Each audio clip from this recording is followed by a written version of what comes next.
السلام عليكم ورحمة الله وبركاته. رؤية القطط السوداء في المنام. رؤية القطط السوداء في المنام للعزباء بتدل على تعرضها للحسد أو أعمال السحر، واللعب مع القطط السوداء في الحلم للعزباء بيدل على أصدقاء منافقين وماكرين. أما القطة الصغيرة السوداء في منام العزباء بتدل على تأخر الزواج.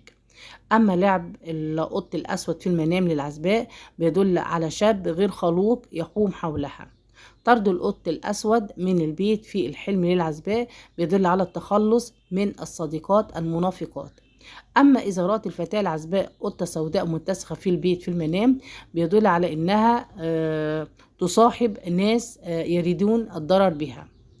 أما حلم هجوم القطة السوداء للعزباء بيدل على الوقوع في شدة وتعب. ورؤية القطط السوداء والخوف منها في الحلم للعزباء بتدل على حصولها على الأمن والحماية ممن يعاديها. عضة القطة السوداء في منام العزباء بتدل على الخداع والأذى. تفسير رؤية القط الأسود في منام المرأة المتزوجة. رؤية القط الأسود في منام المرأة المتزوجة بيدل على الزوج اللئيم والفاسد. تربية القطط الصغيرة السوداء في المنام للمتزوجة بيدل على كثرة النسل والأولاد. أما إذا رأت السيدة المتزوجة قط أسود ميت في المنام بيدل على طلاقها.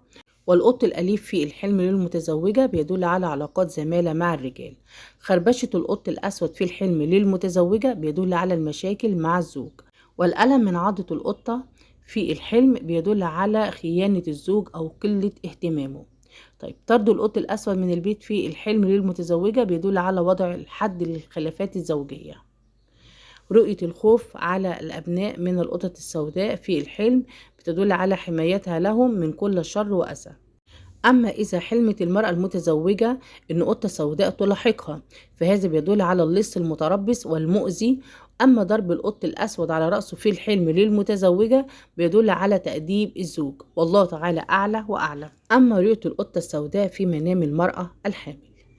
رؤية القطة السوداء في منام الحامل بتدل على تعرضها لوعكة صحية.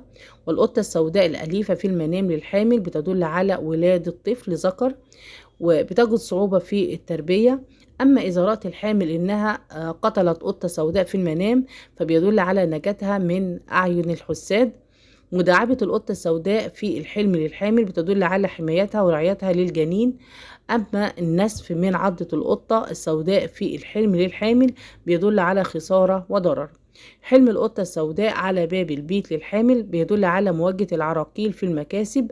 رؤية الخوف الشديد من القطط السوداء في الحلم للحامل بتدل على وقوعها في المتاعب. أما إذا قالت المرأة الحامل حلمت إن قطة سوداء تهاجمني فهذا بيدل على امرأة لعوب تلاحق الزوج. وضرب القطة السوداء بالعصا في الحلم للحامل بيدل على حاجتها للمساعدة، والله تعالى أعلى وأعلم. تفسير حلم القطط السوداء للمطلقة.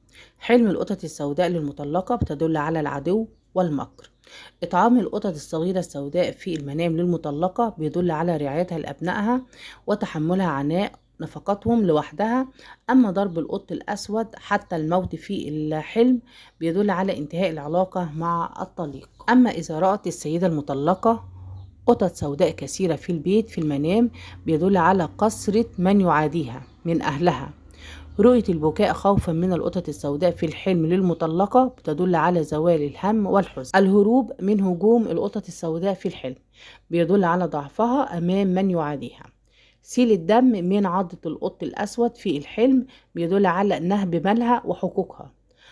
ضرب وطرد القط الأسود في الحلم للمطلقة بيدل على ابتعادها عن المنافقين والأعداء.